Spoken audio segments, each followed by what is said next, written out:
Hi, everybody. Welcome to another faith-free family moment. I'm a guy, I like to laugh. I'm kind of a positive, optimistic guy, and I really, really like to laugh. And sometimes, though, in the midst of that, it's hard to kind of crank it down and to get some serious things discussed. And sometimes it's hard to hit that switch. And so right off the bat, I just wanted to say, I got something I'm really passionate about I'd like to share with you. So many years ago, God was making it abundantly clear to me something important He wanted me to do. I mean, I was getting mass mailings. I saw billboards and conversations popped up, all surrounding adoption.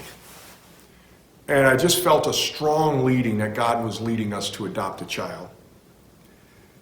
I did some homework, found out different things about adoption, both domestic and overseas, and sat down with Cyndy and we prayed and just said, God, if this is what you want us to do, you're going to have to provide, because it's a lot of money and we don't have it. And so we called a couple places, and we weren't financially anywhere near their minimum requirement. We got a hold of an adoption agency out in North Carolina, and their line was the poverty line. If you earned enough that you were above the poverty level, you could pursue adoption. We're $300 above the poverty level, and we were rejoicing. And so it was interesting. We called them. We sent in a deposit. We said, we're in. And they said, where would you like to adopt from? And we're like, well, where's the greatest need? And they said, well, Ethiopian boys. And I think that was like on a Monday. Thursday, they got back to us and said, we just have a boy we're bringing back from southern Ethiopia. We're bringing him up to Addis Ababa, to the orphanage up here. And here's his picture. And they sent that to us. And so Thursday, we had a picture of a little boy who needed a home. Well, why would we go to all that trouble? Why would we basically exhaust our resources? Why would we pursue this? Well, God called us. And another reason we went through all this, his name's David. It's our son, and we love him tremendously. Proud of him.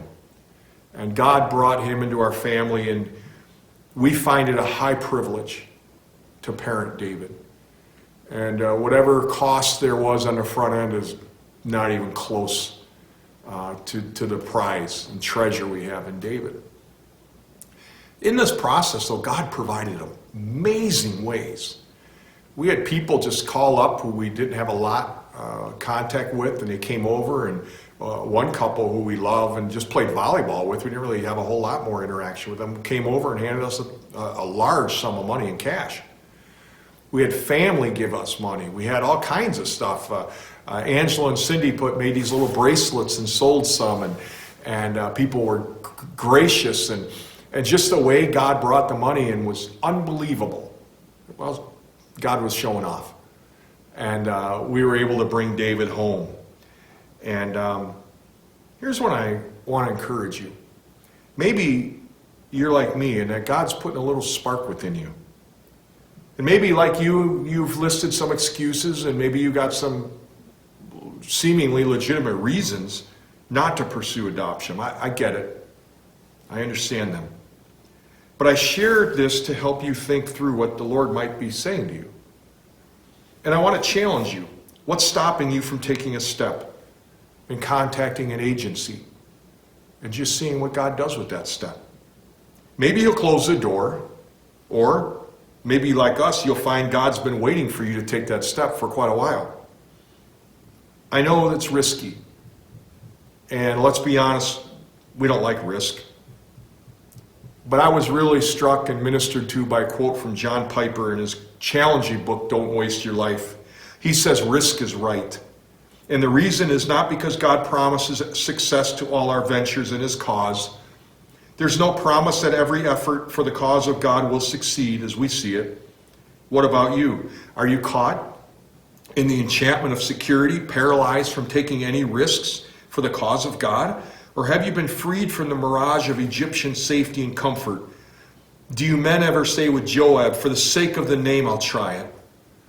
And may the Lord do what seems good to him. And do you women ever say with Esther, for the sake of his name I'll try it, and if I perish, I perish, so risk is right, if undertaken for the right reasons?